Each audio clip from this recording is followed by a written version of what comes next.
Fala o crítico.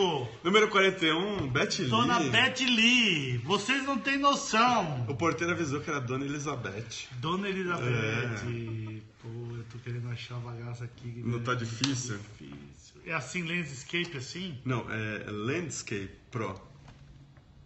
Land. Ah, Land. Land. Alguém falou oi, Beth Lee, mas eu não vi quem que era agora. Ó, dá um oi pra Beth Lee. Ops, errei.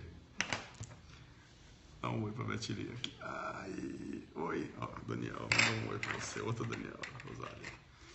Oi. E aí, conta pra gente, tudo bom? Tudo bem. O que isso aqui tem a ver com você? O que é isso? Ai, foram alguns anos da minha vida fazendo exatamente esse tipo de corte. Você cortava a lente? Eu cortava a lente. Eu fiquei mais de 10 anos fazendo o que a gente chama de lapidação, né? Que era, na época era tudo manual. Que isso aqui é a lente bruta? É, essa é uma lente que a gente chama de lente pronta, né? Que ela tem 50 milímetros, uma coisa assim? Não, ela tem vários tamanhos. Tá. Acho que tem... eu não lembro exatamente os tamanhos, mas tem vários diâmetros. E aí você tem que desbastar ela para colocar num óculos. Na armação. É, num óculos, que nem o dele. Que nem o dele. É. Meu filho sempre fala, né, que se tentarem vender um óculos sem lente, cuidado que é armação. Puta merda, bicho. E daí você que fazia isso aqui virar isso aqui? É, eu fazia isso. Com que instrumento? Então, em 94 mais ou menos, a gente só tinha uma máquina que parece uma lixa circular e ela joga água, né? Fica jogando água em cima da lixa e aí a gente tinha que ir terminando o canto da lente. Só que antes de fazer a parte da máquina, a gente precisava cortar, a gente cortava com um tipo de um alicate. Ia dando umas quebradinhas para avançar o serviço. Só que o problema é que o alicate às vezes quebrava onde não podia. Que era no meio da lente. Aí a gente perdia a lente e acabava fazendo, tinha que fazer outra. E aí então às vezes eu achava mais fácil ela cortar assim, desbastar ela do canto mesmo até ficar do tamanho apropriado. E apesar de um pouco mais demorado, era garantido. Era, só que você ficava mais tempo, gastava mais lixa, mas era realmente mais garantido. Hoje em dia é tudo máquina, né? Tudo de semi-automático para automático. Essas lentes que vendem aqui no Brasil, elas são brasileiras, então? Então, até trouxe essa daqui, essas de cristal, antes eram fabricadas no Brasil. Hoje em dia, como a gente tem materiais mais leves, eles pararam de produzir isso. Aqui. Agora daí é tudo compra importado. essas de plástico de fora. Agora é tudo importado, a maioria. E aí tem algumas fábricas, né, que o pessoal deve conhecer, que é a Roya, a Zeiss, que fazem as lentes. Não, eu tava vendo que a Zeiss tá fazendo anúncio na CBN agora, tá mó chique. E daí eles falam Zeiss, Z-E-I-S-S, porque as pessoas não sabem, né? A gente sabe. Imagina Bosch como é que Lomb eles também, iam não tem? escrever. Bosch Lomb, a própria Kodak. Eu tenho um óculos que é o tratamento da Kodak agora. Que bacana. Mas é Kodak, não importa. Deixa pra lá, né? Mas assim, tem várias coisas que você ela foi convidada para uma das mesas de processos históricos. E no final do ano passado. Era do analógico. De analógico. Da situação do analógico. Então ela contou uma historinha pra gente lá. Ela contou uma história, porque você é professora, nós vamos entrar nisso. Você é professora de fotografia há quanto tempo? Não, professora não. Você estudou, fez o curso de fotografia. Fiz graduação no Senac. E acho que eu dou aula desde 2009. Aonde? Eu dei aula em vários lugares. Eu dei aula no Senac mesmo, no técnico. E hoje em dia eu dou mais aula em curso livre. Você dá workshop, vamos dizer assim? Cursos regulares também. E daí, quer dizer, agora, quando você trabalhava com isso, você queria ser fotógrafa? Com isso, com as lentes? não associei a ótica com a questão da fotografia na época. Eu comecei a trabalhar com isso porque meu pai precisou de ajuda. Sim. Eu tinha uns 14 anos e aí os montadores acabava que davam um problema ou outro deles não virem trabalhar, e aí sobrava para o meu pai.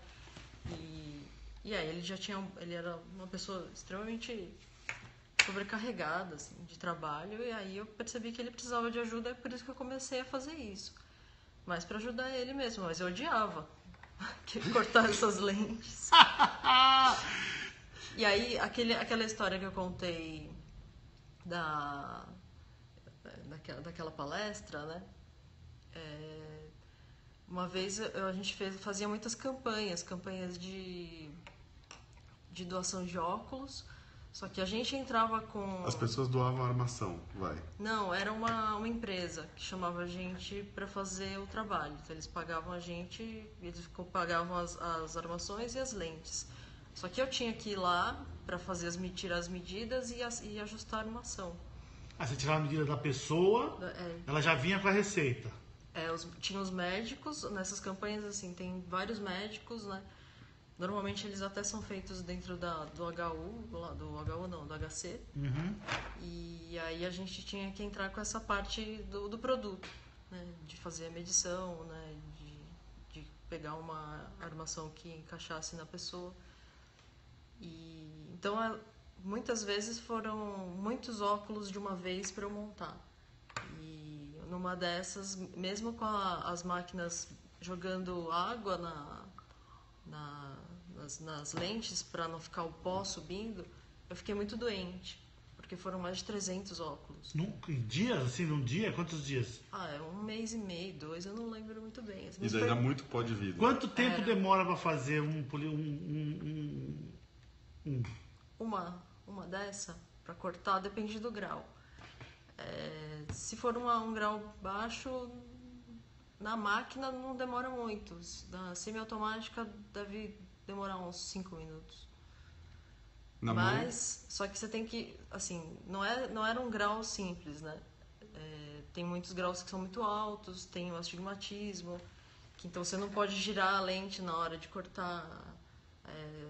Para a armação, ela tem que estar numa posição certa, senão ela fica completamente diferente. Fica fora. A pessoa não enxerga. Do centro do olho lá. Tem os multifocais, né? E os bifocais, então a gente tinha que tomar muito cuidado para não errar a altura. Não é só o corte da lente, né? Toda uma... Não, então essas demoram muito mais. Os graus mais altos e os mais finos também. Tipo, não tem só cristal, acrílico e policarbonato. Tem as lentes especiais, né? Que nem a highlight. Antes a gente fazia muito highlight, que é um alto índice para miopia. E então ela tem a borda bem grossa, ela que tem a borda tipo grossa. Isso aqui, que deve demorar horas para cortar. E ela é muito fina, ela pode chegar até 1 milímetro aqui no meio. Então é perigosíssimo. Às vezes até menos. Então, para você perder uma lente dessa é muito fácil. Ela trinca ou quebra? Ela quebra. Por isso que ela é cara? Porque ela quebra muito fácil? Porque ela tem vários metais nela, que é do tipo titânio. Para o índice ser mais alto de refração. Sim. Então, quer dizer, uma lente... Metais nobres. Além de tudo, além de ser uma lente que tem um material mais caro, é uma lente que quebra mais facilmente. Mas então, você fala de 5 minutos a... E até fazer todo o cálculo, pode demorar meia hora, mais ou menos. Então... 300 é bastante. É bastante. Dá pra aprender a fazer. Dá pra ficar pobre, pra ir preso também, quebrando tudo. Dá pra fazer um monte de besteira. Eu não... E nessa época eu fiquei muito cansada de fazer isso. Eu já não gostava e eu fiquei mais Você tinha 14 anos? Quando eu comecei, sim. Comecei com uns 14. Tá. Mas daí você fez as campanhas e daí teve aquela história na campanha, né? Então, a gente atendia crianças do ensino fundamental, que chama, né? E uma vez eu coloquei... como a gente tinha que entregar os óculos também e ajustar, uma vez eu coloquei um óculos no rosto de uma criança, que ela devia ter uns 5, 6 anos. E o grau dele era muito alto, assim. Essa daqui é uma lente dessas que eu cortei nessa época, né? Olha o tamanho, né? Para Tem criança, 6 aí? tem 8 graus. 8 graus. É uma lente que eu cortei errado. E aí eu coloquei no rosto dela e ela mudou completamente a expressão. Ela começou a enxergar, ela começou a me olhar e ela percebeu tudo que estava em volta. Acho que tudo que ela escaneou, todo Você o viu ambiente. isso? Daí que todo aquele trabalho que eu tive, né, de ficar lá cortando a lente, valeu a pena só de ver a reação daquele menino, porque é incrível como você consegue mudar o jeito de uma pessoa, assim, como ela enxerga as coisas, só de você colocar umas lentes, né, na frente dele, no rosto dele. Então, dependendo da lente que me dão de presente, eu ia ficar bem feliz também. Não, mas eu consigo imaginar, porque, cara, não, uma coisa é você eu não uso enxergar, óculos, assim, eu fico pensando, o que é, não? Quer dizer, eu convivo... Eu botei óculos com 6 anos, e um era 4,5 e o outro 3,5. Meu pai disse que eu pilotava o carrinho de Autorama numa pista, dessas que você pagava pra ir ver, e disse que caía o meu carrinho pra caramba, tal. Eu não tava enxergando porra nenhuma. Mas daí regrediu muito o meu olho até 6, 7, até com 6 anos. Daí eu jogava basquete e daí o médico falou que ou eu usava ou eu não usava, porque podia ter uma arritmia, podia ter convulsão, esses negócios de... Então eu parei de usar e voltei a usar agora Parei de usar quando acho que eu tinha uns 18 anos. Olha que legal. Não, mas então, essa história é maravilhosa. E daí você esses projetos de colocar óculos em crianças, isso acabou influenciando você depois do final do curso, né? Você na graduação, aquela história também de você observar as pessoas trabalhando, tem a ver com o seu trabalho, como é que era aquilo também? Não, mas aquilo era outra história. Calma lá, a gente chega lá. Vamos chegar lá? A gente chega lá. Não, tá bom, só pra saber. E daí, como é que você foi parar, como é que a fotografia entrou na sua vida? Quando foi em 99, eu entrei para desenho industrial. Eu era apaixonada por desenho industrial, era muito nerds. Muito o quê? Nerds. Nerds. Tá. Não, que tinha a ver também, vamos dizer assim. Tinha. Mexia com equipamento. Eu sabia que eu ia ter aula de fotografia, eu fiquei super empolgada. Né? E era uma faculdade que eu podia pagar. Né? Assim, e meu pai que pagava para mim. Mas nesse mesmo ano, meu pai teve um derrame. E aí eu não consegui terminar de pagar a faculdade, eu tive que sair. Só que na época eu fiquei com tanta vergonha, porque eu nunca tinha passado por isso, que aí eu não consegui voltar mais pra lá. Tá. Quando você podia pagar? Tá. Porque assim, foi tempo de 4 meses, depois meu pai conseguiu recuperar, ele não voltou a trabalhar do jeito que ele trabalhava, porque ele era relojoeiro. E ele não podia mais consertar relógio porque ele não tinha mais força na mão. Ele não tinha, ele tremia, assim.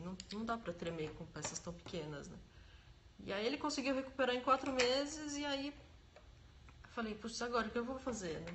Só que eu fiquei com muito medo de voltar pra uma faculdade e não consegui pagar de novo. Aí eu fiz um curso no Fotoclube, no Bandeirantes. Meu pai trabalhava na Augusta. E aí eu sabia que tinha um fotoclube lá, eu só desci um pouquinho e fiz uma inscrição. Que ano isso? Foi em final de 99. 99 para 2000, que aí eles já estavam entrando de férias, aí não dava para eu entrar, né, mais. Aí no começo de 2000, aí eu fui fiz o curso lá primeiro.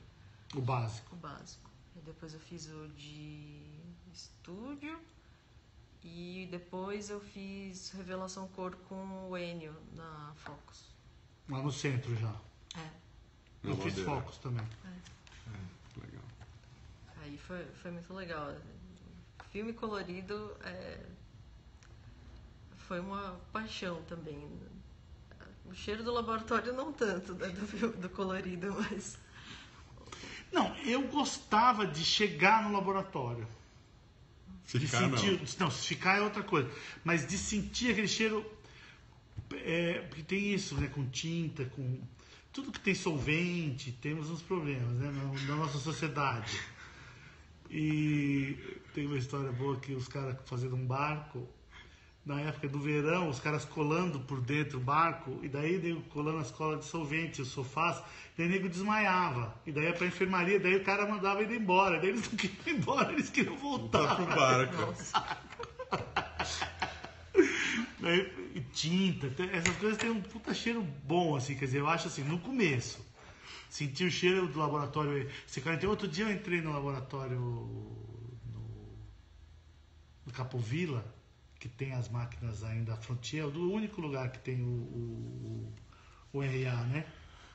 Nossa, eu fiquei, quando me chamaram lá pra entrar lá dentro, e eu entrei, isso agora, 2 semanas atrás, e eu entrei e senti o cheiro, falei, nossa, daqui a pouco não tem mais esse cheiro. Mas você vê que a gente tem as químicas, né? Dá pra beber uns copinhos. Bom, vamos lá. E você processou cor? Sim. Papel cor? Manual. Lá era tudo manual. Assim. Puta, mas controlar a temperatura é terrível. Ele ensinava o processo que ele chamava de tupiniquim, né? Ah, que era meio sem controlar a temperatura.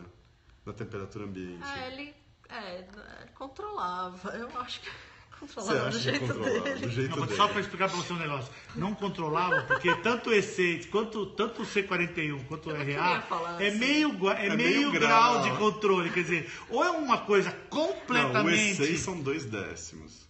O RA é 0,5. O E6 é meio grau. Não, o E6 é 0,2. No manual é um pouco difícil, eu sei. Eu fico revelando no manual em casa. Você não bate uma escala, você nem faz uma escala. Você não tá nem aí. Manda pau. E pra fazer o papel? Demora pra caramba. Nossa, e daí depois você faz uma prova e daí tá errado. Tá tudo errado. E daí você corrige a exposição, daí entra o magenta. Daí você corrige o magenta e sai a exposição. Daí subiu a temperatura, sobe não sei o quê. Fica umas 3 semanas pra chegar. Tem um nome, posso contar como é que já dizer de Boni chama isso? Chama tirou o alvo. Laboratório tirou o alvo. Não, o laboratório cor é uma casca de ferida, é terrível. E você processou, você tem trabalho, você tem cópia, você poderia ter trazido, né? Não sabia. Pô, Guilherme. Pô, Guilherme. Você fez cópia, você tem cópia que você processou, revelou o filme. Tem. E revelou o filme e tem tom de pele, azul é azul, verde é verde, a planta tá lá. Que no Senac a gente fazia muito isso. Não, mas você tava com a máquina, você é processadora. Tô falando na mão. Não, eu tenho muito pouco material, porque o curso era meio rápido, né? Porque isso é que interessa. Eu quero ver essa cópia aí que você fez na mão. Nossa, era tudo... Hoje em dia eu olho, eu não acho muita graça, não. Não, mas não importa, quer dizer, porque na verdade você acaba... Você percebe que daqui a pouco, pode ser que daqui a 10 anos isso não exista. Não, se bem que dá para fazer, mas não vai ter papel. Você não consegue fazer emulsão. Se o processo industrial... Acho que já não tem papel vendendo novo. Tem. Na Fotoplan vende? Tem tudo. Acho tem que tudo. Na Fotoplan não, você compra da Kodak, você compra da Fuji, você compra qualquer coisa. Não compra o Fujiflex, esses papéis que eles não trazem. Não, você traz os Crystal Archive, tem tudo. Mas o que acontece? Mas tem Royal ou só tem Endura? Só tem Endura. Quero ver Royal. Não, mas não tem o Fujiflex, que é a base de poliéster, nem o Duraflex, que é a base de poliéster, que são os melhores papéis. Não traz. No Chile tem. Então, quer dizer, a gente tem que entender que é o seguinte, papel industrial, você tem ele ainda. A química pode não fazer, vamos para um país que não tem a química, você pode fazer a química, você compra pelo correio, você mesmo mistura. Não sendo o E6 é tranquilo fazer, né? Não, esse é o problema da química, não que você o problema é algumas coisas difíceis de encontrar. Mas você entenda que daqui a pouco, o que você fez... Você vai ser o oral, você vai ser a história oral. Isso aqui eu peguei papel, revelei. No teu tempo de vida ainda vai acontecer isso. Quando eu estava na Foco, quando eu estava no Foto, tem tudo a ver com o nosso projeto. Com o Foto Clube Bandeirantes, pegava a banheira. É verdade. Porque a gente vai daqui a pouco, tudo bem, papel não vai parar de fazer, papel de algodão e tal. O Fabriano, esses troços, Arche, esses troços. Então você vai poder emulsionar tudo. Mas daqui a pouco não tem nada. Industrializado no sentido emulsionado, filme cor. Eu li um número, eu não sei se é correto, posso estar completamente. Mas diz que filme e papel é 2%. A produção hoje é 2% do que era 15 anos atrás. Que foi um dia, é bem provável que seja menos. Mas 2% é muito pouco, Guilherme. Mas daí, como é que você chegou no Senac? Não, peraí, mas o que você fotografa? Cara, porque... Pode botar lá. Os negativos eram seus, a foto era sua, você estava na escola fotografando. O que eram os ensaios que você fazia? O que você Era fotografava? na rua. Gostava de Jornalismo? fazer fotos na rua. Né? Era street photography. Com o que... Eu saía sozinha, assim, eu era meio sem noção. Saía de noite sozinha. Ia pra qualquer lugar com a câmera, eu fotografava. E era filme 100, 400, você puxava, você tinha... Eu fazia uns testes, puxava bastante, mas muitas vezes não dava certo. E que equipamento você usava? Da escola ou seu? Não, meu. Eu comprei uma Pentax Camil. Depois meu pai me deu uma Nikon F. Uau! Só que ela não funcionava o fotômetro, então ele me deu um fotômetro... Você conseguia carregar? Carregava. Que é pesadinha, né? Era meio pesada, mas eu usava, eu gostava muito dela. Você tem ainda? A F sim, a Pentax eu tive que vender uma vez pra comprar uma lente pra trabalho. Aí eu me desfiz dela, mas eu me arrependi muito. Comprei uma lente porcaria. Eu tava sem lente na época, eu precisava fazer o trabalho. Aí eu acabei trocando a Pentax por uma lente pra digital. Ah, porque daí você tem câmera digital também. Eu trabalhava com a digital, né? Que tipo de trabalho? Eu fazia muito evento corporativo nessa época. Ah, tá. No começo dos anos 2000. Mais pra 2000. Quando eu já tava no Senac, eu fiz... Acho que era mais pra 2007. Ah, não, tá depois, 2006, bem depois. 2007, Que aí eu comecei a fazer... Eu comecei a fazer aquela coisa, né? Fotografia de casamento no começo, com filme. Errei bastante. E... Você entrou no Senac em que ano? 2005. Que aí foi quando eu tive coragem de entrar pra... Numa nova faculdade. Uma nova faculdade que eu sabia que ia conseguir pagar. Mas você estudou na Cipião ou você estudou em Santa Amaro? Na Cipião. Na Cipião. E... Meu pai já tinha falecido e aí... Daí fotografia já era a sua vida, já era o seu cotidiano profissional? Não, eu fiquei muito tempo fazendo isso, assim, montando lente. Ah, você continuou fazendo isso? Eu continuei bastante. Mas daí não para você fazer isso para terceiros, para ótica? Porque a gente tinha uma ótica. Né? Ah, você tinha Meu pai ótica? tinha ótica. Não, porque ele falou que ele era relojoeiro, mas esqueceu de falar que ele Não, tinha né? ótica. Não, ele era relojoeiro, ele foi por bastante tempo. Antes de chegar no Brasil, ele já trabalhava com isso. Ah, tá. E quando começou a cair muito o trabalho como relojoeiro, aí ele foi buscar alguma alternativa para sobreviver. E aí ele acabou indo para a ótica. E aí a gente ficou um tempo, até hoje tem a ótica, né? Meus irmãos que cuidam. E você é a única que fez lente? Pior que eu Você é sou. mais nova? Não, eu sou do meio. Mas é que dos irmãos, eu que tinha habilidade para fazer isso, assim. Não que precisa de muita, mas eles não queriam, eles não conseguiam fazer isso. E a minha irmã, só que eu não tinha idade para fazer o curso técnico do Senac, de técnico em ótica. Meu pai queria, porque queria que a gente fizesse o curso, mas eu não tinha nem idade.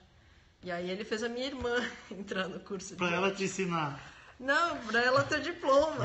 E aí eu cortava as lentes para ela. Uau! Eu cortava as lentes para ela passar. Mas já faz bastante tempo mesmo. Não tem problema, Tudo bem, pessoal, vocês esquecem essa história. Melhor esse tipo de coisa é melhor a gente Nunca não ter ninguém anotado. mandou fazer óculos lá, tá? A gente não conhece ninguém. Ninguém. Não, era os óculos que ela fazia, as lentes que ela cortava era só para aula. Não era para os clientes, senão eu já perdi muita aula. Eu vou botar mais 2 minutos que eu vou fazer uma pergunta agora. Uhum. Tá. Porque daí, a última vez que você veio aqui nesse estúdio, você veio por uma razão. Eu nem lembro. Você veio buscar um presente para uma pessoa. É verdade. Conta essa história. Não precisa nem falar que presente que era, mas para quem era o presente? Porque como eu fiz o curso, eu fiz a disciplina do Kenji como ouvinte, eu sempre quis dar um presente. Quantos anos? 3 ou 4, eu não lembro. Mais? Quantos anos que faz? Não. Quantos cursos você Quantos fez? semestres? Quantos cursos eu dei? Não, você fez com quem? Quantos semestres de ouvinte? Acho que foi praticamente quase uns 3 anos. Também vocês apagam isso da história, por favor. Porque eu... Não, mas porque isso fazia parte do seu projeto, né? Não tem a ver com aquele assunto, essa história? Exatamente. Mas eu pensei que você ia fazer isso na segunda parte. Porque aí que é o negócio, né? Não, mas eu pensei que era na segunda parte. A gente vai chegar lá, porque agora vai desembocar, daí a gente deixa o negócio em suspense e daí a gente volta na segunda parte. Suspense pra gente. que foi um ano de aula dele mesmo, né? Como ouvinte. Depois... Como ouvinte não, como aluna. Como ouvinte. Você fez aplicada? Fiz aplicada. Então você nunca ia ter aula com Kenji? Não. Isso tem que explicar. O que é o no Senac você tinha 2 opções no meio do curso. Você fazia 3 semestres, daí as pessoas tinham que preencher um papel e fazer uma opção. E daí os 5 semestres seguintes iam ser ou de fotografia aplicada ou de arte e cultura fotográfica. A matéria do Kenji estava dentro de arte e cultura fotográfica. E você optou por fotografia aplicada. Que era pra galera que queria ganhar dinheiro com fotografia. Não, são os ricos. O que podem ficar ricos? Não, podem. Parece que sim, né? Os que foram enganados mais. Eles ensinavam a gente a mexer com Sinar, com Broncola. Os que foram mais enganados. Os que foram mais enganados. Tá. Então você, do time dos que foram mais enganados, você bandeou pro Kenji. Lógico. Não, no primeiro semestre eu já fiquei sabendo, assim, eu vi os resultados das aulas dele e eu fiquei encantado. Mas eu sabia que eu queria aplicada porque logo que entrei era isso que eu queria. Mas ao mesmo tempo eu tinha aula dele. E aí eu pedi pra fazer aula dele como ouvinte. E aí bem no ano que eu ia fazer aula dele como ouvinte, ele falou que ia mudar o professor. E aí eu falei pra ele, pelo amor de Deus, me dá aula. Como ia mudar o professor? Ele ia mudar porque ele não ia dar mais aquele curso? É que ele dava aula de manhã e de noite. E aí ele queria só dar aula de noite. Que acho que é o que ele faz, que ele só faz agora isso, né? Ele só ia dar aula de noite. E eu ia fazer a aula dele de ouvinte de manhã. E aí eu falei pra ele, não, mas eu fiquei esperando esse tempo todo pra ter a sua aula. E aí ele acabou dando aula de manhã. Aí eu senti que eu fiquei devendo pra ele também, né? Pedi pra trabalhar mais. Pediu, cobrou e conseguiu. Consegui. E aí depois além de fazer esse 1 ano como ouvinte, aí depois eu fui trabalhar no Senac no estágio, e aí eu fiquei como assistente na aula dele. Quanto tempo? De estágio foi 6 meses, mas no decorrer desse 1 ano eu continuei frequentando as aulas dele, pelo menos olhando a produção do pessoal. E aí depois que eu saí do Senac eu ainda fiquei mais um tempinho. Porque no total dá uns 3 anos. Dá mais ou menos uns 3 anos. Mas eu não fiquei direto. Não, mas isso não tem problema. Porque na verdade a gente não é da polícia. A gente não é da polícia. Porque na verdade a gente vai falar agora da tua produção, tanto no sentido autoral, né? Quanto no sentido de professor, né? Que eu acho que é o que a gente vai discutir na próxima parte. A gente se vê daqui a pouco. Intervalo. Você pode ser levantada. Terceira parte. Elizabeth Lee. As fotos da Beth Lee estão no blog. E você tem um site, tem blog também? Eu tenho um... Eu pedi o link, mas ela não passou. Passei. Passou? Passei. No e-mail eu passei. Então ela pediu o link, mas eu não vi que ela passou. Tem o betly.wordpress.com e tem o Câmera Preta que eu faço junto com o Edson. Bacana. Aliás, eu preciso dar uma atualizada nele. E aí tem a página do Facebook também, o Câmera Preta. Então, a gente começa falando agora da produção, já direto do seu TCC, ou a gente fala da Câmera Preta, a gente vai para a parte da sua... Você está nos 3 anos da faculdade. Então, acho que é melhor falar de como é que você... O que você fez lá nesses 3 anos, o que você ficava vendo? O que você ficava olhando as pessoas fazendo? O que você ficava olhando as pessoas fazendo? Os 3 anos... eu vi a produção, como é que o pessoal pensava na imagem dos processos históricos, processos alternativos. Que o que mais me interessava era entender o que é legal de você colocar num processo desse. Que tipo de imagem? Que tipo de imagem? Porque eu acho isso, quer dizer, eu acho que tem muito trabalho. Tudo bem, a peça fica bonita, tudo.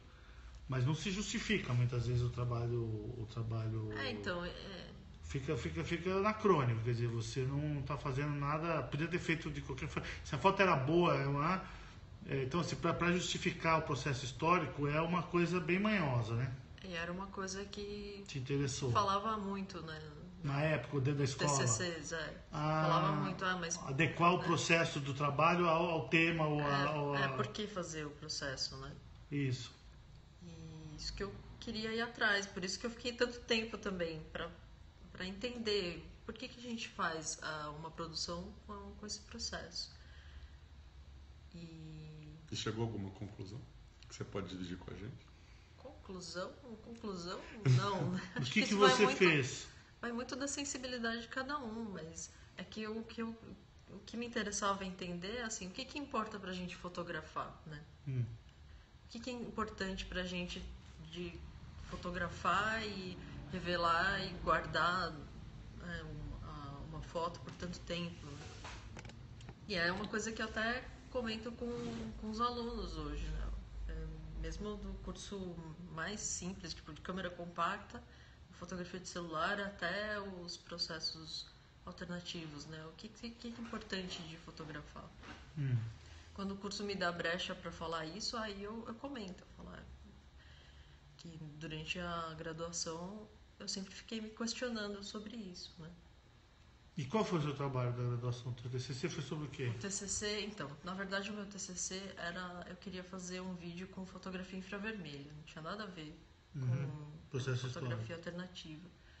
Mas aí a minha orientadora foi demitida no meio do ano. E aí eu fiquei sem chão, não sabia o que fazer. Quem era a sua orientadora? Ela topou? Topou, era a Paula Palhares. Tá. Acho que eu ouvi falar. Já ouvi falar nela. Não entendi, mas... Não, puta, é quase família, é de casa. E aí, então, eu já pesquisava o Antotype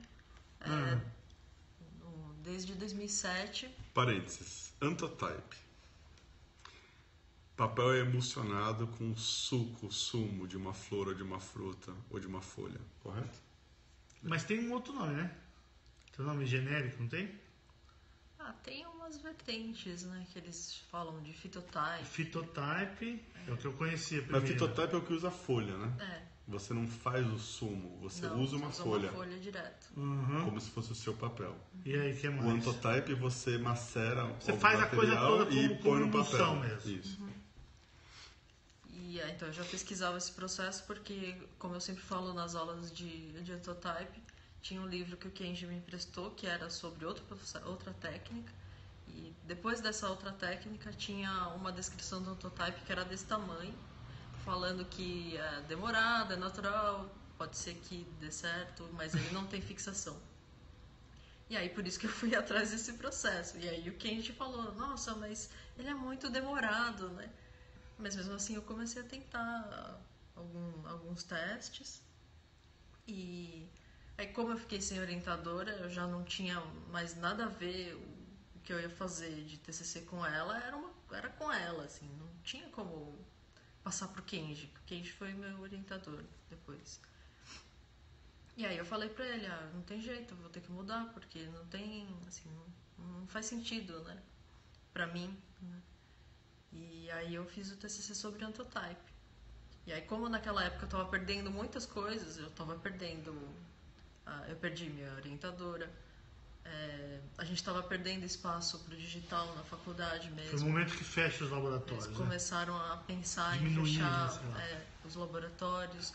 E a gente, como eu trabalhava lá, a gente tinha que fazer a lista de quem utilizava o laboratório para ver se realmente valia a pena, né, ter todo aquele espaço. Daí que não tinha mesmo, o pessoal não estava usando. E aí, como eu estava perdendo muitas coisas, o Antotype, o projeto foi um pouco sobre isso, né? As imagens que eu fiz para imprimir nas folhas e nos sumos tinha a ver com as coisas que estavam desaparecendo mesmo, com as coisas que eu estava perdendo, né? Os próprios espaços, equipamentos, essas coisas? Mas assim, aí eu peguei uma foto de um relógio, primeiro porque era um relógio quebrado, que meu pai deixou uma caixa de relógio para mim, né? E aí eu imprimi uma foto de um relógio, uma foto de um álbum que eu não sabia que existia, que era do meu pai. Que aí tinha foto da minha mãe lá e eu não sabia que era minha mãe. De lugares abandonados. Mesmo lugar que meu pai teve loja há 23 anos, né? Virou só um muro, então aquilo lá significava muito pra mim, assim, uma coisa que era história nossa e acabou, assim. Então todas as imagens estão ligadas a essas perdas, né? Essas perdas que ao mesmo tempo elas são coisas que tem que acontecer.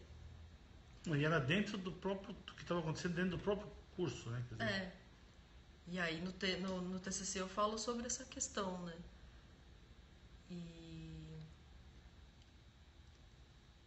na fotografia tinha justamente no laboratório, na faculdade, tinha essa questão de que a gente estava perdendo espaço dos processos alternativos. E você fotografava com negativo, e daí fazia o digital, e fazia o negativo digital, e fazia o contato? Era assim? Como é que era o processo que você estava fazendo? Não, eu fazia no filme gráfico, ampliava ele no laboratório. Sem retícula? Sem retícula. E aí eu fazia o meu próprio revelador. Filme gráfico é alto contraste? É alto contraste. Mas para o Antotype a gente precisa de alto contraste. Porque senão não acontece absolutamente nada. Porque você tem que deixar muitos dias no sol, então... Dias? Dias. Ah, então você devia fazer... Já sei, vou fazer o próximo projeto. Você fotografa a construção lá do prédio, que demora 2 anos, e depois você imprime a foto. Acho que alguém já fez isso. Eu não sei, eu tenho a sensação de que alguém já fez isso. Como dias mesmo? Dias. Na época do... E depois não fixa, daí você fotografa o troço? Escaneia, claro. E não fixa, não tem fixação, assim, não tem um método de fixar, você só deixa no escuro. E aí o que foi legal... Não, peraí, então quando você gosta, escaneia, come e vai embora. Nem escaneia. Bebe, faz um suco, bota açúcar e toma e vai embora. Não, açúcar não. Não precisa. Não precisa de açúcar. Tem açúcar na fruta. Ai, meu Deus. Fazer suco com açúcar? Peraí, essa agora me pegou de surpresa. Não... Como assim de surpresa? Não, amiga? Eu não sabia que não. Eu não sabia que. Tudo eu sabia, menos que não fixava ainda. Como assim? Não, acabei de falar. Não. Agora eu sabia tudo, que demora, tudo eu sabia. Menos que não... Eu achava que num determinado momento fixava. Não fixa. Você tem que deixar no escuro. Ai, cacete. Não é cacete, é Antotype. A gente acha que a gente é louco, mas a gente não viu nada, bicho. Continua, por favor, que eu tô agora super interessado no que você faz. Ele tá mais agora, na verdade. Ai, meu Deus. Não, e daí você escaneia. Tá vendo? A Daniela explicou tudo. Ela não é ansiosa. Tá tranquila. Nem um pouco ansiosa, bicho. Não, ai meu Deus do céu. Não, é que pra mim... Polaroid é demorado. Não tem nada a ver com demorado. Tem nada a ver com demorado, tem a ver com a coisa. Eu sou materialista, certo? Então, a coisa de ter... O problema do digital pra mim... Quer dizer, digital para você é uma matéria, é material, porque você fica com alguns elétrons. Você tá entendendo? Você tá entendendo? Eu tenho vários elétrons. Eu tenho vários elétrons aqui no meu computador, né? Binários, e só que são elétrons. E você nem isso. Mas é material. Não, foi. Não, o Antotype é material. Depois que você fotografou e imprimiu digitalmente. Mas eles estão lá até hoje. No escuro. Ah, você não faz suco. Você guarda. Não, eu não vou fazer suco depois. Não, mas aí você guarda a folha, não tem nada. Tem cheiro, você põe perfume. O que acontece? Ela fica com a imagem. Só que assim, se você deixar exposto, assim... Ela some, com o V. Com o tempo ela pode sumir, mas os meus que estão guardados lá Até desde de 2008 pra cá, então lá. Você tem alguma coisa? Tem tudo? Eles não estão, não vai durar 100 anos que nem os Inkjet Prints, nem 150 que nem os Ilford Gallery, mas eles vão durar um tempinho. As folhas ficam no escuro, aqui perguntaram, as folhas ficam no escuro depois que elas ficam prontas. Mas no começo da história da prata, teve isso também. Mas daí a gente mudou. Não, calma aí, deixa eu explicar. Daí chegou o Herschel. Daí mudou. Sir John Herschel, o cara que inventou o sulfato de sódio. Mas aí que tá, você não pode ser tão materialista assim. Vamos não, pera um pouquinho, mas você tá no extremo. Uma coisa é você tá no extremo, porque é o seguinte, o meu problema com o digital é justamente a insegurança que eu vou fazendo backup, entendeu? Então, assim, o seu é hilário. O dela não precisa, porque não vai apagar por causa de um erro de digitação. Ou se alguém rouba, né? Ninguém vai roubar um bando de folha seca. Então. Puta, bicho.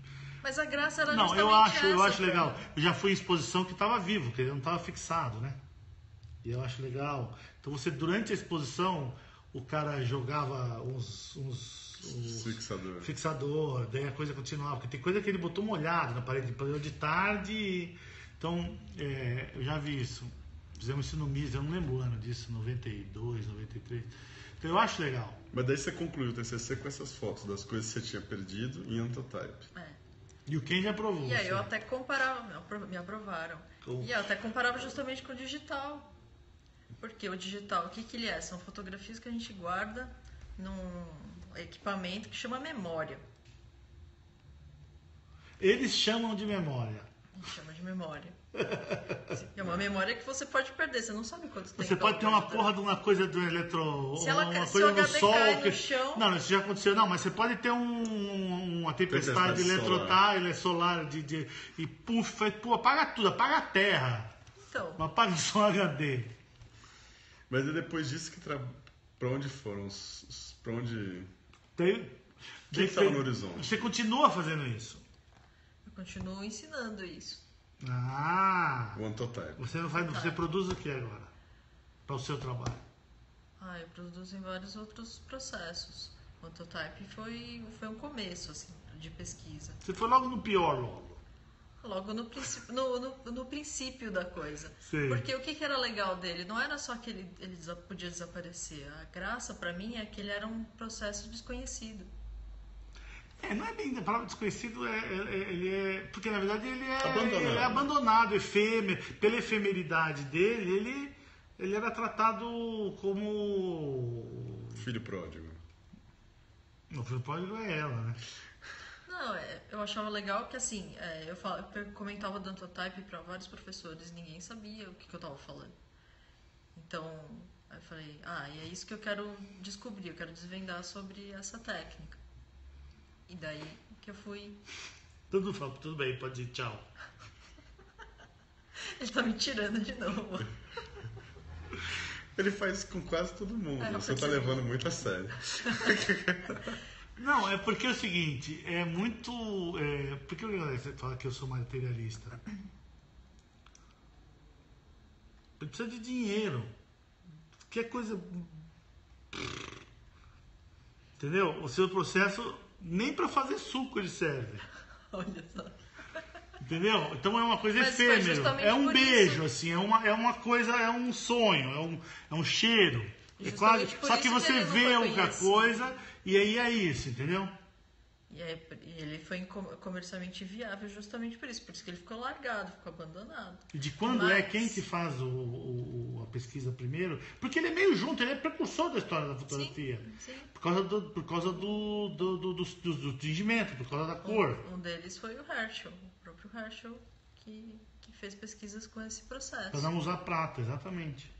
Mas e os anos disso? Assim, quais são os marcos disso? Vamos falar de alguma coisa que as pessoas podem ficar com elas. Já que não tem cópia aqui, a produção não pediu. Não, porque tinha muita luz aqui, não podia trazer as cópias. Sim. Então assim, vamos lá. quando é que tem uma pesquisa mais? Tem as 4 linhas do livro que você leu. Não, e agora tem uma... Eu vi um livro, eu acho. Você acha? Eu vi um livro. Eu acho que eu vi Tem do Christopher James agora. Tem um capítulo? A última edição veio... eu tenho. Completo. Aquele livro vermelho? Capa vermelha? O último. Eu acho que o último não é mais vermelho. O último é o vermelho. É um grossão. Isso, eu comprei agora em setembro. Eu trouxe aqui. Que ele fala eu nunca abri. Sobre a história. Não cheguei nele, eu tô em 2014, eu tô 1 ano e meio atrasado. Tô assim...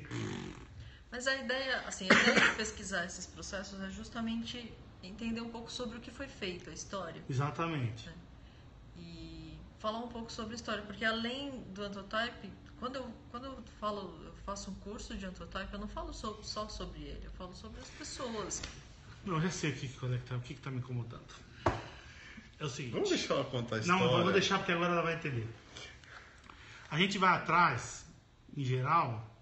É que você tem uma forma completamente particular de ir atrás das coisas.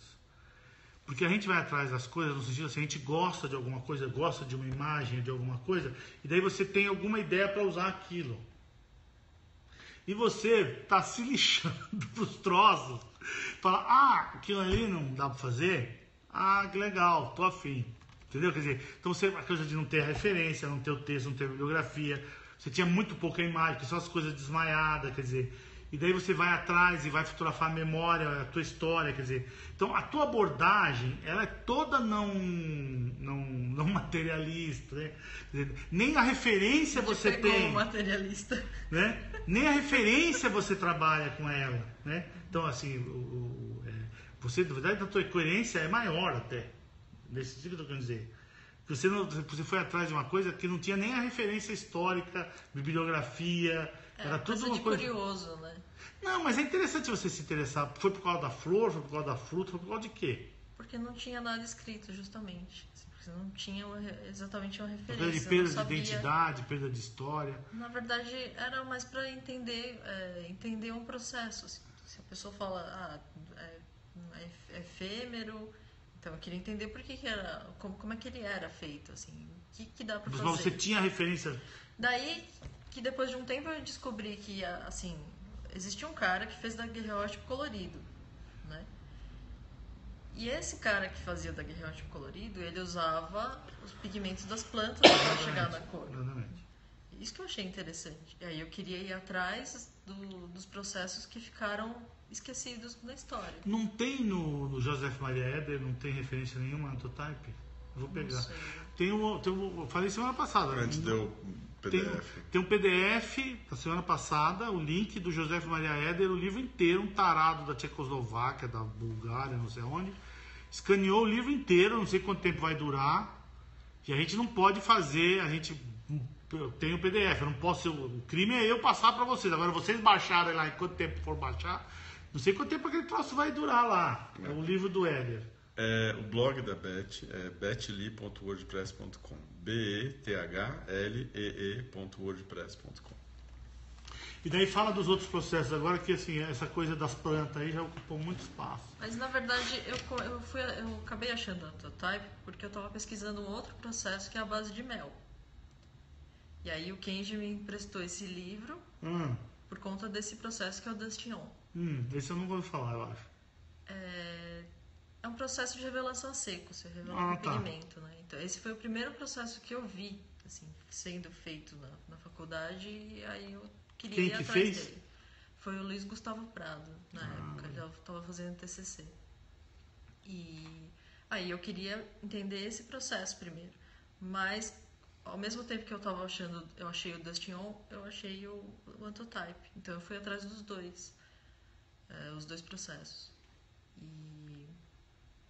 Inclusive porque a pesquisa do Anthrotype é com coisa europeia, depois um pouquinho de coisa americana, quer dizer, você pode vir a descobrir alguma coisa aqui das plantas brasileiras da América do Sul, falando assim, nesse sentido, porque na verdade é uma coisa química, que a gente não, né, quer dizer, tem coisas que a gente não sabe o corante, quer dizer, estudar corante de flor, corante de... Todo mundo faz isso há 3 mil anos, né? O Anthrotype, eu acho que as primeiras pesquisas não tinham nada a ver, assim, era a respeito de a radiação ultrapassar os pigmentos. Isso. E aí daí que descobriram o Antotype, né?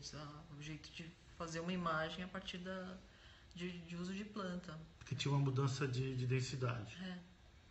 Não tinha nada a ver com fotografia, assim, era outra coisa, era totalmente científico.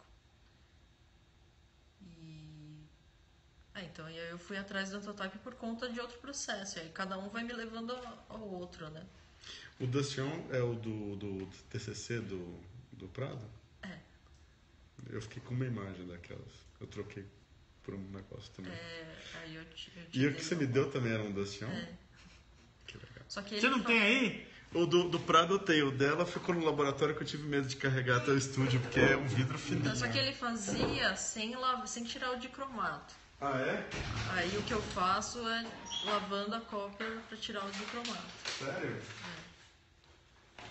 E aí dá para fazer com açúcar. Não, isso sim.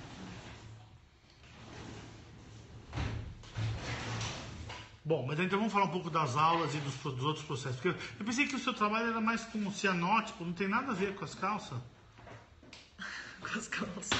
Não, eu faço bastante com cianótipo. Porque aquele dia você falou bastante coisa na palestra, eram uns cursos que você estava dando, acho que naquela época, por isso que eu confundi. Ainda hoje eu dou curso de processos históricos, né, do Sesc Pompeia. E lá é sempre, assim, eu sempre faço cianótipo, marrom Van Dyke, papel salgado, albumina ou goma bicromatada. Às vezes, dependendo da turma, quando dá para encaixar, eu coloco alguma coisa um pouco diferente, né? Só que demora um pouco mais, então eles precisam aceitar também, né? Que pode dar errado. Por exemplo, teve uma turma que eu inventei de fazer o cianótipo do vidro, que foi super cansativo, mas alguns saíram com resultado. Mas precisa ter paciência, precisa ter tempo. Mas com gelatina? Com gelatina. Uau! E é lindo, né? Fica bem bonito. É lindo. Mas como a gente tem muito pouco tempo, muito pouca aula, assim, né? Eu acho pouco para você conseguir fazer um trabalho já no vidro, assim. Então depende muito da turma. Assim, quando ela é bem tranquila, eu arrisco fazer esse tipo de processo. E aí teve uma turma que tinham ficado poucos alunos, aí eu resolvi fazer o Dustion no final. E esse processo você gosta do resultado ou você gosta de fazer a coisa? Eu gosto dos dois. Mas fala a verdade, é que você gosta de fazer. Eu gosto dos dois. Mas você nunca expôs? Não dá, né? Ou dá? Tem que ter... O quê? Do Antotype? Já, a gente fez uma vez na Galeria Olido, só que eu tinha pedido para não ficar com luz e aí acabaram acendendo a luz porque pediram para acender. E aí que eu percebi que com o tempo ele pode escurecer, assim, a folha pode acabar estragando, né, com a luz muito intensa. Mas também uma coisa que eu não tinha percebido, assim, passou menos de um ano das primeiras folhas que eu fiz, eu não sabia que eu tinha que secar elas antes. Então, depois desse resultado que eu percebi que depois que a gente tira a foto, a flor, a planta do sol, tinha que deixar num material, num papel, para ela terminar de secar. Que aí ela durava mais tempo. Porque seria interessante uma exposição que tivesse um caráter... Porque, por exemplo, é que não dá para fazer numa galeria, né? Tem que ser num museu, quer dizer, uma sala de fotografia onde você tem um processo, um projeto, onde aquilo vai ficar ali 1, 2 anos, você tem uma coisa que está exposta e uma que não está, e na abertura elas estão iguais, por exemplo, né? E uma fica coberta e a outra descoberta, quer dizer, uma você vai perder. E você vê, quer dizer, porque vai ficar 99,9% vai ficar tampado. Daí você poder comparar, na verdade, essa questão do tempo é que é legal de você ter a referência. E que eu acho que é a parte mais legal, né? A gente teve um acidente aqui, o Guilherme, nós temos um mistério. Um mistério. Mas a gente já sabe qual é o problema, mas a gente não testou, quer dizer, tem umas imagens minhas com viragem sépia. Com a viragem sépia, podem ter contaminado umas fotos do Guilherme. Mas só um tipo de papel não foi químico, papel de inkjet que sofreu um amarelamento, quer dizer, isso durou 6 meses, menos de 6 meses. Foi fevereiro, março. Foi fevereiro, março. E as fotos estão bem lavadas, quer dizer, eu tenho isso em casa, quer dizer, eu não abri lá para ver se de repente pegar fogo, né? Mas então tá, e daí os cursos, vamos falar mais dos cursos que você... Porque eu acho muito curioso as pessoas que procuram os cursos de fotografia históricas, tem uma moda, né? Agora nos Estados Unidos os cursos daquele Instituto Internacional, não sei o que, em Nova York, ICP. Os cursos são caríssimos. Você tem cursos de objetivas do século XIX. Então, assim, você tem o curso com o equipamento que se usava, né, nos anos 80, 70, 60, depois no começo do século XX, sem coaching, com coaching. Quer dizer, você pode... Hoje a coisa está ficando num grau de... Não é de sofisticação, está virando uma especialização mesmo. Né? Está virando uma especialização essa questão E as pessoas que procuram aqui é muito mais pelo caráter estético, né? O que você acha? Eu já não sei se é exatamente só pelo caráter estético. Tem, eu acho, né? Pensando nos alunos que passaram assim, pelo curso, tem muita gente que acha interessante justamente a parte histórica, que é uma coisa que, quando dá, eu enfatizo bastante. Eu não sei se o pessoal gosta... A pessoa quer ter um conhecimento histórico, porque daí tem a ver com o tempo, né? Porque na verdade o que mudou é que você demorava 8 horas para expor e agora a gente faz do jeito que a gente quer, né? Quer dizer, 8 horas para expor, depois tem a cópia, quer dizer, 1 dia para fazer, 2 dias para fazer uma foto. E hoje você faz o tempo inteiro. Então, quer dizer, a pessoa está interessada em saber como é que era naquele momento alguma coisa específica, alguma imagem específica, ou generalizado, quer dizer, o interesse é genérico sobre o processo histórico, físico-químico, assim vamos chamar. Agora nem eu sei, eu não sei mais.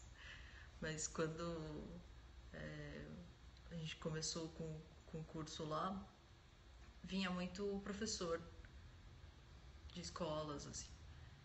E alguns até chegaram a ensinar alguns processos na escola, assim, para adolescente, até para criança, né? Então... Mas aí é o cianótipo, ou é o pop lá, o printout, é o cianótipo que cianótipo. Que é o mais legal, é o mais fácil. O cianótipo acaba sendo muito mais fácil. Porque daí faz o fotograma. Dá para fazer o fotograma também. O cianótipo não precisa de fixador, então acaba sendo uma produção interessante. E também o que eu gosto de trabalhar no cianótipo lá é que a gente não faz só a cópia azul, né? A gente tem as viragens, né? E tem a revelação, eu faço a revelação com a água, né? Depois a gente joga água oxigenada nele e aí faz uma viragem com café ou com chá.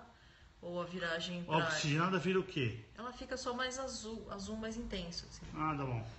E tem as viragens, a viragem que dá pra fazer lá, que eu sei que tem o químico, é uma viragem com ácido gálico que ela deixa a cópia roxa. Né? Então, aí dá pra fazer a revelação com vinagre, ao invés de revelar com a água, então te dá mais meio tom, assim, dá pra fazer muita coisa. Então, com o cianótipo, eu acabo fazendo várias interferências nele que eu acho interessante para começar. Só que aí depois a gente vai para os processos em prata, já não dá para fazer tanta coisa, né? Papel salgado você gosta? Gosto. Bastante.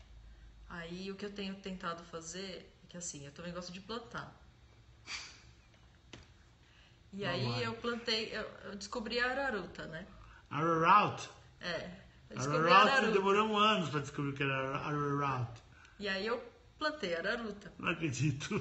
Aí eu queria fazer o papel salgado com araruta. Sim. Pra ver se muda o meio tom, o tom que nem o amido, né? O amido deixa mais quente.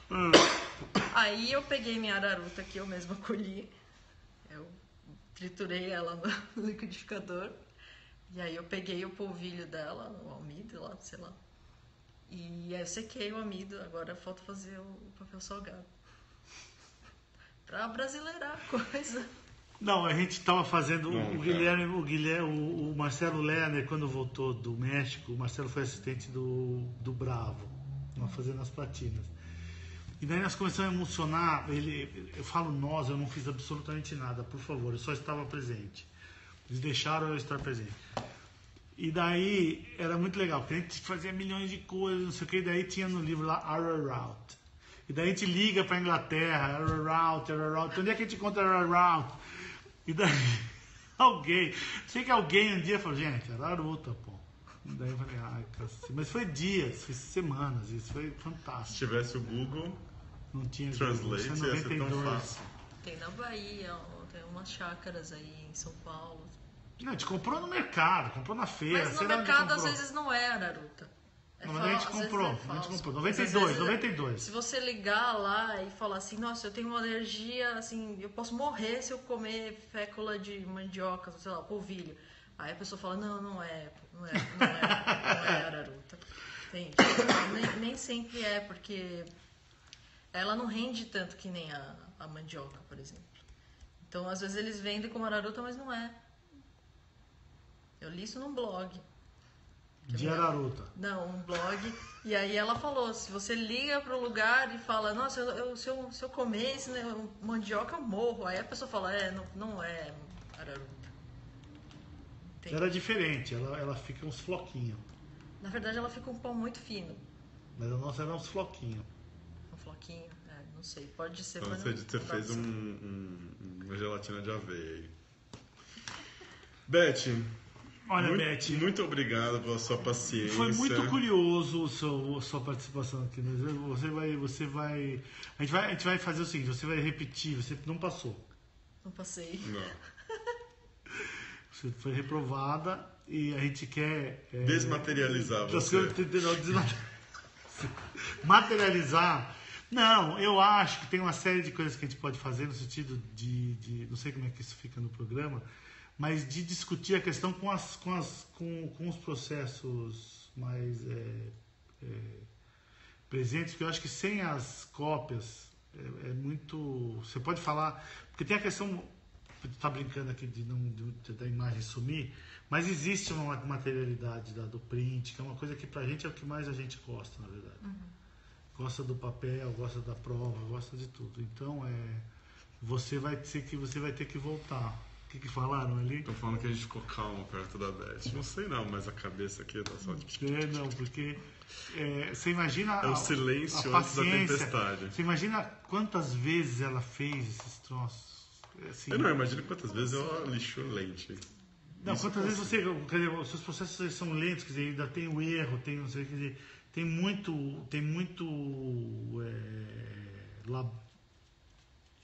fazer o negócio. É diferente de você pegar um processo... Que numa tarde você entra no laboratório e manja como é que faz o print. O João Musa chegou aqui e falou, em 4 horas o cara quebra a cabeça, o João bota as pessoas no laboratório e fala, isso aqui é o papel, não pode acender a luz, isso aqui é um ampliador, tá aqui um negativo, vai lá, faz lá. Então o cara não sabe nada, não sabe para que é química, não sabe o que é daqui para lá ou daqui para lá, não sabe nada. Então ele fala que em 4 horas, no fim, e bota 2 ou 3 ou 4 equipes. E as pessoas em 4 horas, elas têm conclusões incríveis, que ele fala que às vezes coisas que eu nunca pensei saem dali. Mas 4 horas. É 1 hora e 1 minuto e meio de revelação. Exatamente. Daí o seu aprendizado para cada uma dessas coisas, principalmente para a questão do... É bom que pelo menos no tempo de um Antotype dá para pensar bastante a respeito. Mas, putz, Grila, super obrigado. Aquele dia na sua palestra eu fiquei emocionado. Puxa. Fiquei passado aquele dia com a sua experiência. Essa coisa de começar da forma... Você é original na sua abordagem, tudo que você fez ligado ao olho, que na verdade é o que a gente trabalha, né? E é muito louco, é fantástico o seu trabalho. Poxa, obrigado. Olha. Não, todo mundo vai usar, gente. Não foge, não. Bota a música aí, som na caixa. Obrigado. Bom, sexta-feira.